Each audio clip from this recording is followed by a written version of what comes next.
just me, but making a list of things that I should do almost inevitably leads to things that I won't do. So maybe if I call it things that I need to do, it may seem more urgent.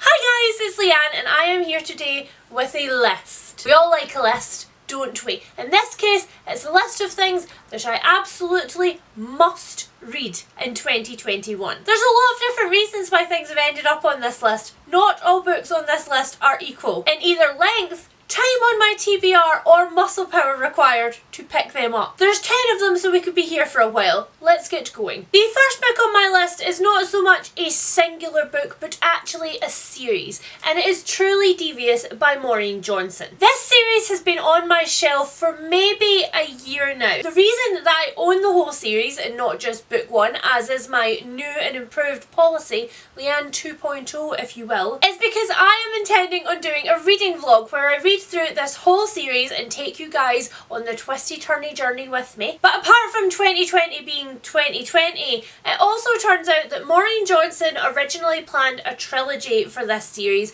and there is now a fourth book. It is apparently the fourth and final book, but it isn't out yet. So I've allowed myself the fourth book as a pre-order for this year, and when it comes in, I am going to set about doing a reading vlog of epic proportions. Ellingham Academy was set up in the 30s by its founder as being a place where learning is a game, and it was full of mazes and hidden corridors and little riddles everywhere. But the founder's wife and daughter were kidnapped and murdered not long after the school opened, and this cold case is a very famous cold case now.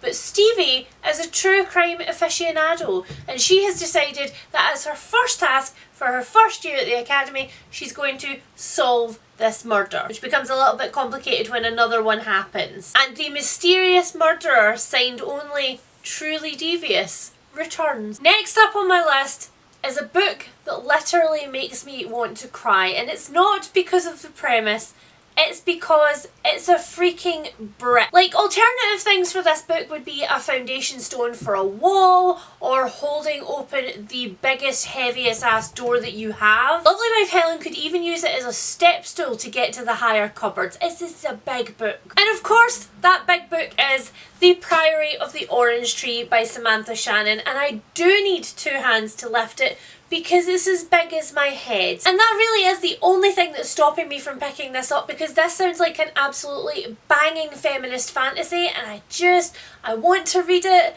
but my brain says no. My brain says too much commitment. And that's really the reason that I need to pick it up in 2021, because I know that if I leave it on my shelf for any longer, that switch in my brain that's sitting currently on, I'm quite scared of this, is going to go to, nope, we're never doing it, it's gonna sit there forever. And I do not want to unhaul this just because I'm scared of reading it. It's not like it's my first time reading a fantasy book over 1,000 pages. I have many of them on my shelf, but I'm a little bit out of practice. The tagline for this one says, "A world divided, a queendom without an heir, an ancient enemy awakens." So this book is about three women. It is about a queen who is yet to conceive a daughter to secure her throne. It is about a woman who is a mage in a secret society who is secretly protecting the queen. And it is about a dragon rider from across the sea who has been training her entire life for an upcoming battle. Talking about sequels, I have another sequel that I absolutely have to pick up this year. Oi! Esme, you're an asshole. I actually started it in 2020. I dipped my toe in because I wanted to just carry on with this series from the first book, but the second book featured kind of a plague, and I was not in the right place to read about that. I am of course talking about Lair of Dreams by Libba, Bray, which is the second book in the Diviners series. I read the Diviners during the only reading vlog that I got up in 2020, and I absolutely loved it. It's about Evie O'Neill, who has a talent for finding out things about people when she touches objects that they own. She uses it at a party, and unfortunately she has to flee the town because the secret that she reveals is awful. She ends up in New York with her uncle, who runs an occult museum but is a bit of a laughingstock, and then she accidentally gets dragged into a lot of murder. This all happens during the 1920s. Evie is a flapper wannabe, and it's just amazing. It has a found family, it has a really diverse cast of characters, there's queer representation in there, it has everything, but it also brought the creepy and the page-turning goodness, and I was completely addicted. I'm not sure whether to call this next book a thriller series or a crime series, or whether it has one foot in both, and I guess that's one of the reasons that I have put off picking this one up for as long as I have. You're very distracting. Can you not?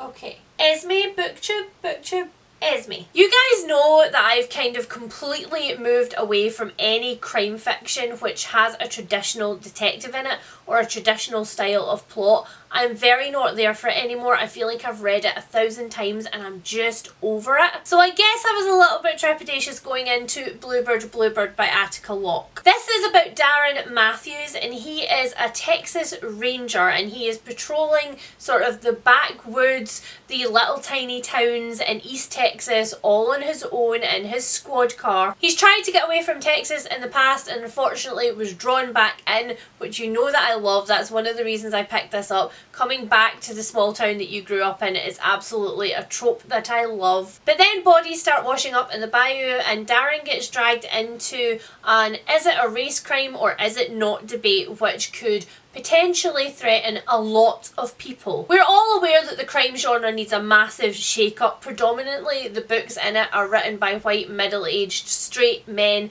who don't write outside of that experience whatsoever, so it's really nice to see a black protagonist in a main role, but I'm still worried that the actual plot of it is going to be very samey and that I'm not going to enjoy it. And again, if I don't pick it up this year, I don't think I'm going to pick it up at all, so it is going on my need to read list. I don't often feel really truly bad about not picking up books on my shelf, because it's not like I'm neglecting them to not read. I'm just reading other really good things. But the next book I do actually feel quite guilty about not having read already, and it is Eleanor Oliphant is Completely Fine. The reason I feel guilty about this one is twofold. First of all is because so many of my friends have recommended this book to me like so hard, have pushed it into my hands and been like, this is a you book and you need to read it. So of course with that comes a lot of worry and pressure, because although it's great reading your friends' favourite books, it's also really terrifying because what if I hate it? I mean, nobody's going to come and run me out of Dodge, but nevertheless, what if I hate it though? But the other reason that I feel very guilty about this is because I like to champion books that have a really good, raw, honest representation of mental health difficulties, and apparently this book just excels in that. So for both of these reasons, I need to pick this up. And what's interesting about this is that I actually own this in hardback. I bought it when it was released, and for some reason, the back of my brain kept being like, oh, it's only been out for like a year or two, it's fine, it's not a big deal. It came out in 2017, and the reason that I feel like it only just came out is because BookTube is still talking about it. Everybody loves this book. So this one is of course about Eleanor Oliphant, and she has timetabled her entire life to avoid as much human contact as physically possible. Hard relate. The thing is, her entire life is structured this way. Everything is in place so that she's as alone as she possibly can be. And then one day she meets or bumps into, I think, an irrepressibly cheery guy from IT who decides that he's just not going to leave her alone. There's something else in the blurb that my brain's not letting me remember about Eleanor and the IT guy having to save somebody in like an accident type scenario, and that's how they get thrown together. It's all very vague at this point.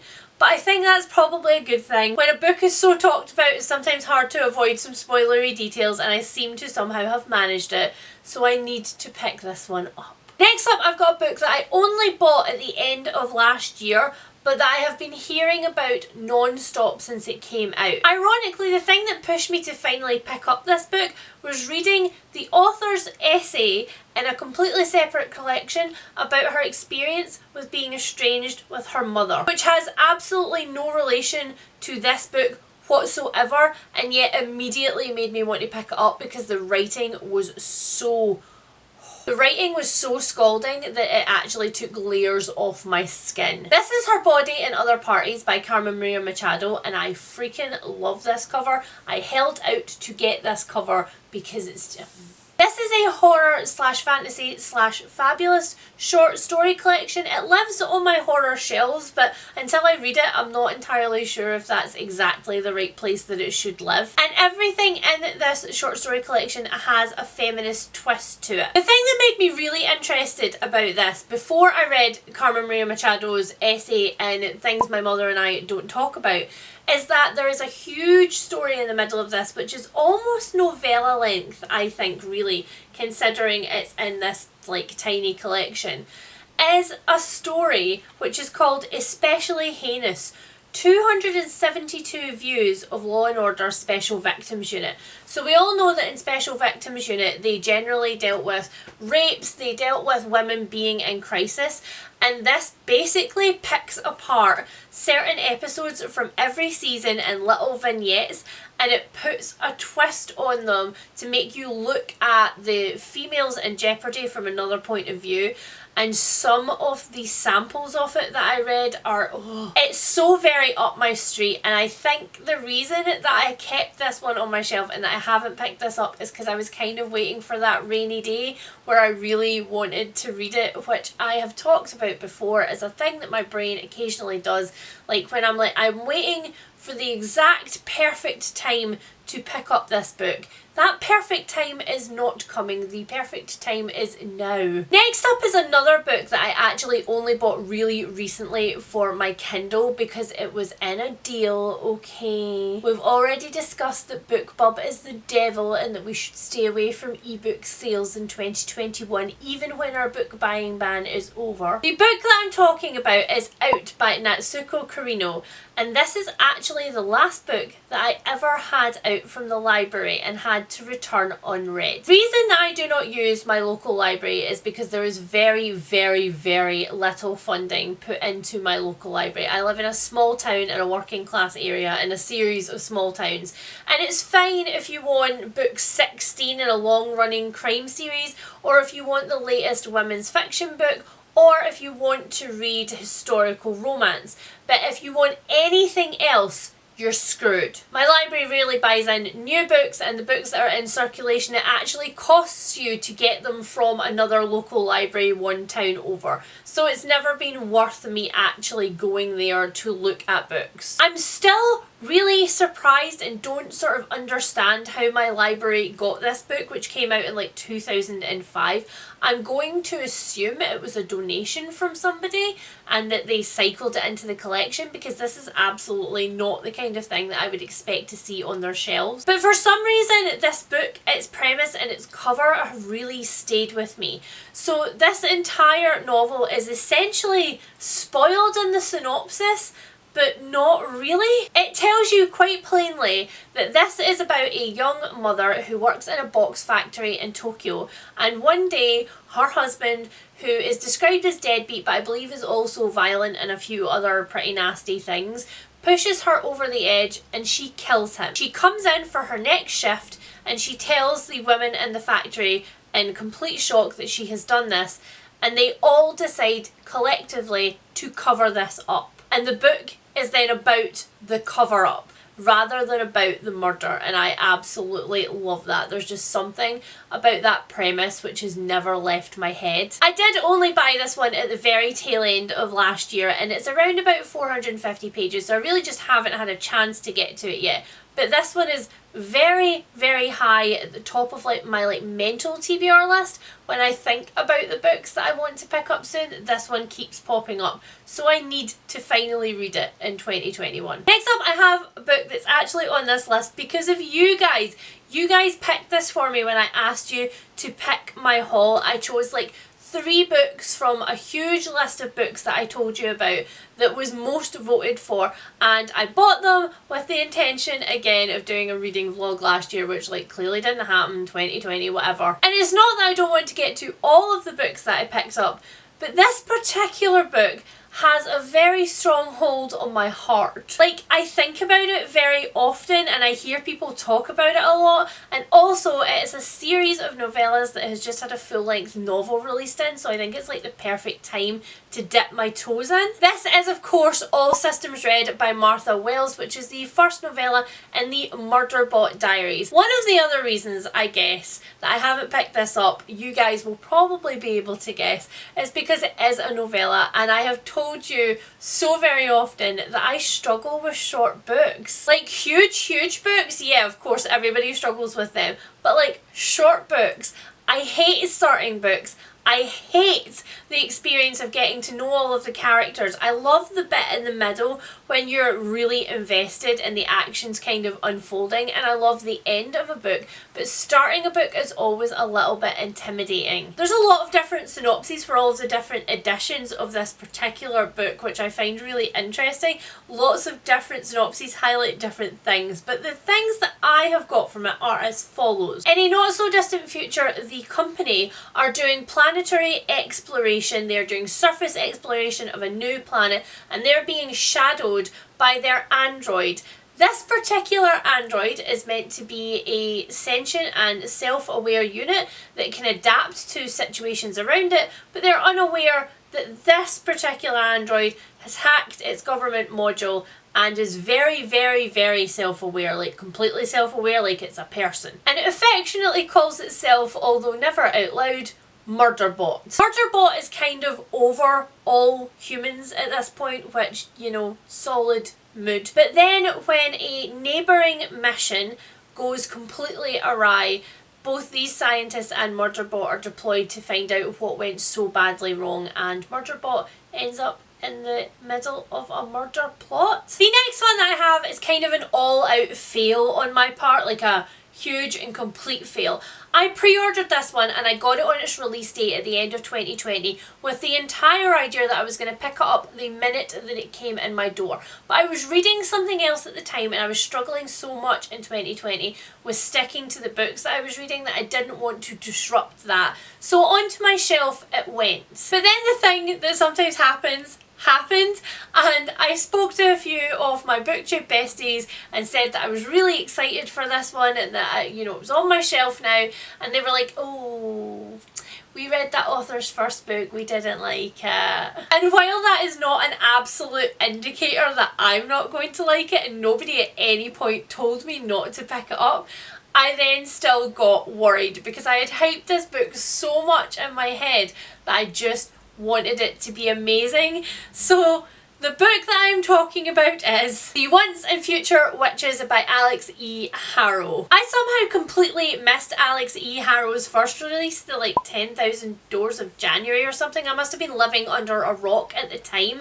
And this one just, oh, it just sounds like such a me thing. And the first few pages of it are just, I had the fear, guys. I had the fear and I noped my way out. But this year, we're going to put on our big girl panties and we're going to pick this up and we're going to bloody well like it. Or come back and tell you if I didn't and say that everybody was right. I'm happy with either of those, but I'm going to read it. This book is set in 1893 in New Salem in an alternative history where witches no longer exist because they were completely eradicated during the witch trials and the witch burnings. The only things that exist of witchcraft are nursery rhymes used to scare children, and the men kind of scoff that this was ever a thing. Enter the Eastwood sisters, who are running from something, and they run all the way to New Salem and into the arms of the new suffragists who believe that the only way women are going to get any kind of control or power is by campaigning for it. The problem is that the thing that is chasing the Eastwood sisters has not stopped and will not stop, and so they find themselves delving into old magic that shouldn't exist anymore, and having to teach the new suffragists of New Salem that there may be other ways to get the power that they want. And finally, the last book on my list, in at number 10, is one that I am going to just, I'm gonna tell you what it is, and then I'm gonna pause and I'm gonna wait for you all to get your shit together. I'm gonna wait for the gasps and the rotten fruit to pass, and then I'm gonna carry on and talk about it, okay? Here we go. The last book that I need to read in 2021 is The Seven Husbands of Evelyn Hugo by Taylor Jenkins Reid. That was not a great dismount, are you okay? Totally over me. Doesn't love me. Doesn't want me.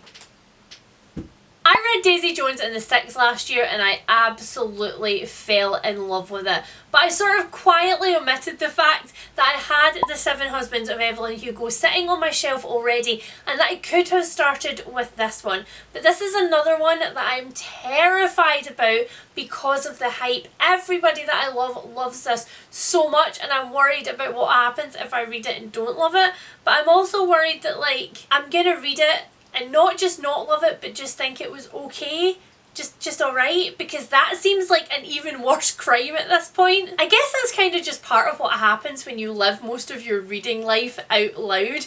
Everybody's opinions about books kind of just seep into your brain and then you're stuck with them. And it's not just opinions. The other reason that this one scares me so much is because it is literary fiction, and although it's like, you know, not hardcore literary fiction, it still is in that genre, and I've moved so much away from that in the last couple of years. But for some reason, I am just struggling with the idea of picking up anything from that genre right now because I've had so many duds recently and I've moved so far away from it in terms of what I like to pick up. So I don't know. All of these things together have created a confluence of events which has meant that I have just kept putting off this novel, but I think it's another one that if I don't pick it up soon, I am never going to pick it up ever. So I don't know why I'm telling you about this one because you've probably all heard of it already and you've all heard the synopsis 100 times, but it is about Evelyn Hugo, who is an aging Hollywood star, and she has finally decided that she is going to stop being completely reclusive and she is going to tell her story. She picks a journalist to tell this story to,